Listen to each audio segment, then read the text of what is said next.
Hello दोस्तों। तो आज हम लोग देखने वाले प्रॉपर्टी सेक्शन 2 सबसेक्शन 11। अभी प्रॉपर्टी में अगर हम देखेंगे तो प्रॉपर्टी में दो टाइप्स पढ़ते हैं, एक जनरल प्रॉपर्टी और एक स्पेशल प्रॉपर्टी। ओके, तो हम देख सकते हैं इसके अंदर। अब जनरल प्रॉपर्टी मतलब ऐसी जो प्रॉपर्टी होती है जिसके मतलब कोई भी पर्सन ए पर्सन है, उसके पास उसकी प्रॉपर्टी की ओनरशिप है, तो उसको क्या उसके पास है जनरल प्रॉपर्टी। ओके, अभी हम देख सकते हैं यहाँ पे general property in a thing may be in one person and special property in the same thing may be in another. मतलब जनरल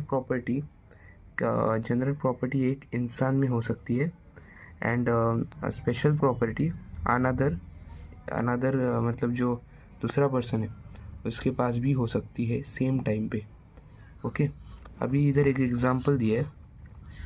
हम जब एक आर्टिकल प्लेज करते हैं, प्लेज मतलब उसको गिरवी रखते हैं और मराठी में हम उसको बोलेंगे गहाण ठेवलं।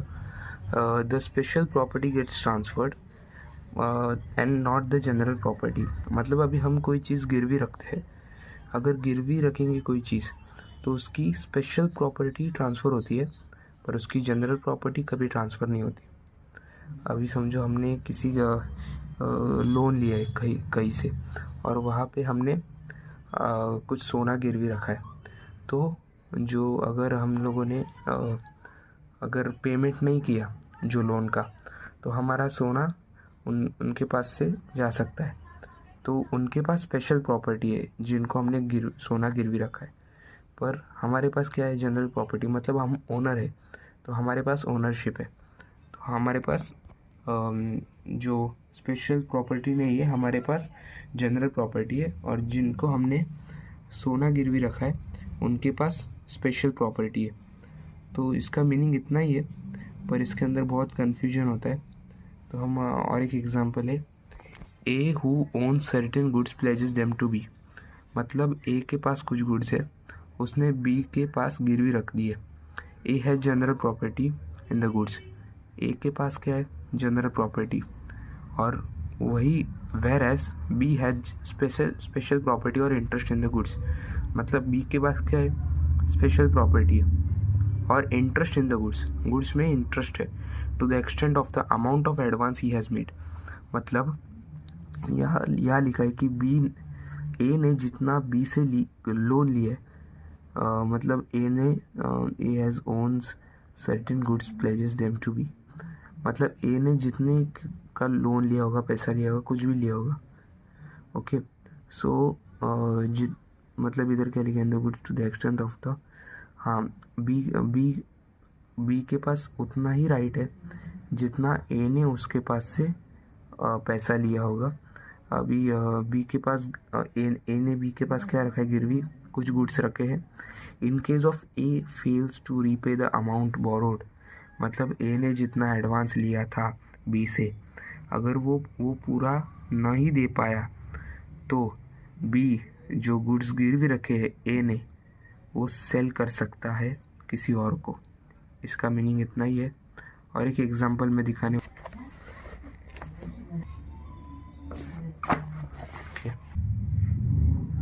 अभी इधर एक एग्जांपल है। अभी समझो example 1 of general property and special property. अभी देखो कॉन्ट्रैक्ट ऑफ बेलमेंट यहाँ पे है, तो उसका कुछ टेंशन, मतलब मैं प्रॉपर्टी स्पेशल प्रॉपर्टी बता दूंगा। अभी हमारे एक सर है, तो उन्होंने अपना कार रिपेयर को दे दिया। किसको दिया रिपेयर को? मैकेनिक को, बराबर, 2 दिन के लिए।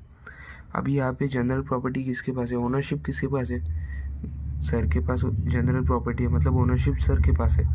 ओके, पर स्पेशल प्रॉपर्टी किसके पास है? मैकेनिक के पास। कितने दिनों के लिए? 2 days ऑफ रिपेयर्स। रिपेयरिंग कितने दिन का है? 2 दिन का। तो 2 दिन का जो भी स्पेशल प्रॉपर्टी है वो मैकेनिक के पास होगा। इतना ही इसके अंदर है। ओके, अभी और एक एग्जांपल है। अभी हम सर ने समझो RRR से लोन ले लिया 10,000 का, और सर ने उनका आईफोन गिरवी रख दिया, मतलब सिक्योरिटी रख दिया।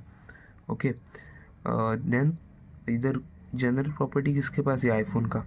आईफोन का जो भी क्या बोलते हैं उसको, आईफोन का ओनरशिप किसके पास है, अपने सर के पास है।